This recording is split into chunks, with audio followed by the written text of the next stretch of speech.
What's up, weekend warriors? Today we're doing an 8.5 pound smoked pork shoulder in our Pit Boss Platinum series. It's called the KC Combo.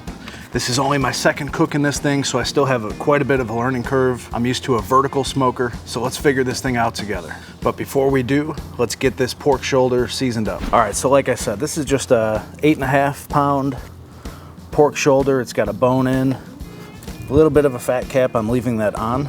It's nothing to worry about. And for my rub, this is really simple. It's salt, pepper, garlic powder, onion powder, and paprika. So I'm just keeping it nice and simple. And I am gonna go on the heavy side. This is a big piece of meat, and this can hold up to the seasoning a lot better than, say, a slab of ribs or something like that would.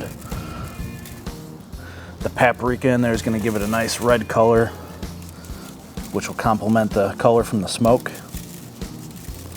Salt and pepper is just a great base.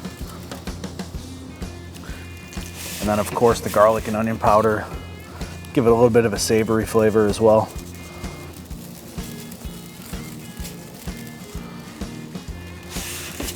And we're just gonna make sure we get all the sides. There we go. So I'm gonna turn this fat cap up, and that's how we're gonna cook it in the smoker, is with this up. And we may flip it halfway through, we'll see. Okay, so before we go ahead and put it in the smoker, I've got it set to 275 degrees Fahrenheit. I'm using hickory blend pellets, and so let's go ahead and get it in the smoker.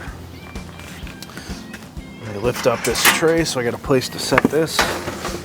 And I had my temperature probes in here the other night, trying to figure out where the different heat zones are. And so I've basically determined, this is not scientific, but there's 4 zones. And hopefully you can see in this image here how it's broken up. So temperature probe 1 was in the back left corner, about the center of this quadrant, we'll call it. The front left was only a degree or 2 off from the back.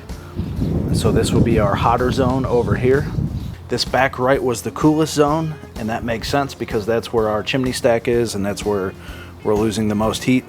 And then this front right, in this example, was at 214 degrees. So that kind of gives me a good idea, like if I were to load this thing up, how I might need to rotate the foods over time. Okay, with all of that in mind, let's start our first real smoke on this thing and see what we can learn today. So I'm gonna go right here on this left side. The thickness of this thing is pretty even all the way around, so I'm not worried really about which side goes where. And just as an FYI, I've got the flame broiler closed all the way. You can see it's open there, and now it's closed. So that's it, let's get this lid closed. And we'll come back in an hour or two, see how it's doing. I'm really expecting this to take about 8 hours roughly, so we're gonna try and do 5 hours in the smoke, and then we'll wrap it up to let it tenderize until it's probe tender. So it's done when it's done, but we'll keep you guys posted on what's happening. All right, we're coming up on the 2-hour mark. I wanna put down a nice spritz. I'm using apple cider vinegar and water. So let's get this lid open and show you what it looks like. All right, so our rub is really crusted up nice on there. It's not even scraping off, maybe just a little bit on the glove. I did put 1 probe in, so this is connected to my Pit Boss controller, and we're reading roughly 109 degrees Fahrenheit.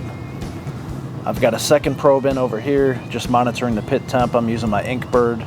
So let me get a little spritz on here.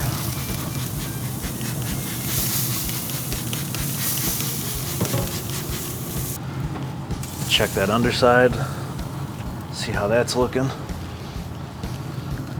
That's taking out some nice color down there, but I'm gonna spritz that.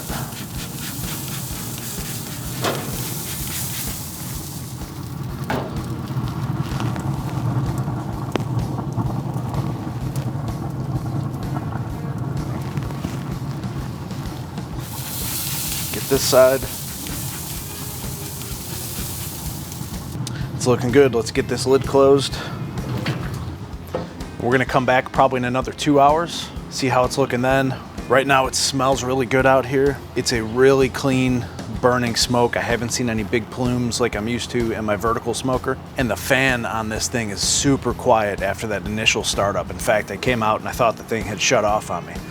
but it's just running real quiet, and that's a good thing. So we'll come back in a couple hours, see how it looks. Okay, we're at the 4-hour mark. Let's take a look at this guy.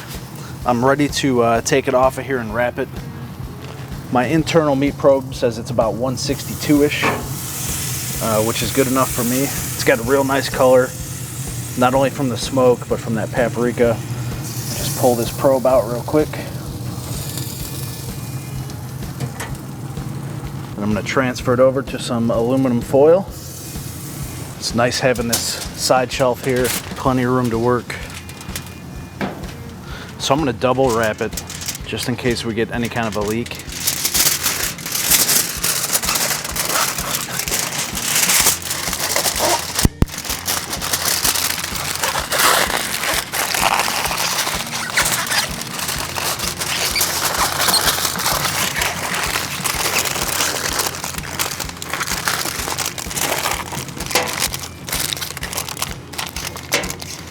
Fat cap still up, and let's get it back in the smoker. I'm just gonna put it right back in the same place it was.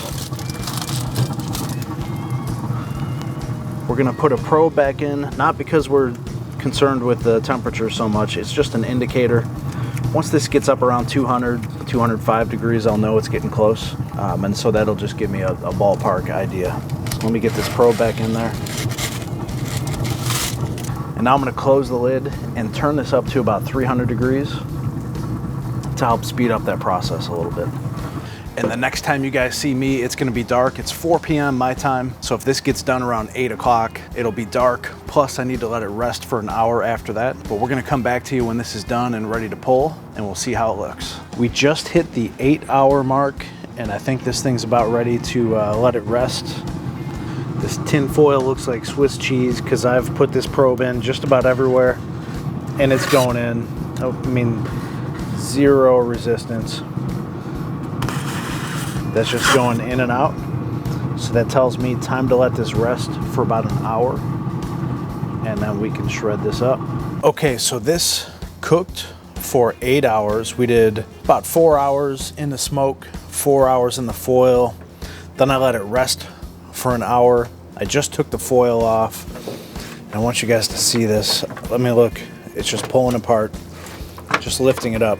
That fat cap, we're keeping that in. We're gonna mince it up right in there with our hands. And that's all I'm gonna do, guys. I'm gonna use my hands, take this little bone section out. That's how you know when you've done it right. Look at that, it comes clean out. Do you see the color? You see that nice smoke ring, that nice pink? And I gotta tell you, this whole time, I didn't see any smoke coming out of there, but you could smell it, and now we can see the smoke ring on there. That nice rub we put on, salt, pepper, garlic, onion powder, a little bit of paprika. There's zero effort to this. Like, you definitely don't need one of those meat claws for this. Look at that. Amazing. Amazing. Look at that. Oh. Well, let me get a bite. And I want this one right there with the bark on it. Here we go. Been waiting all day for this.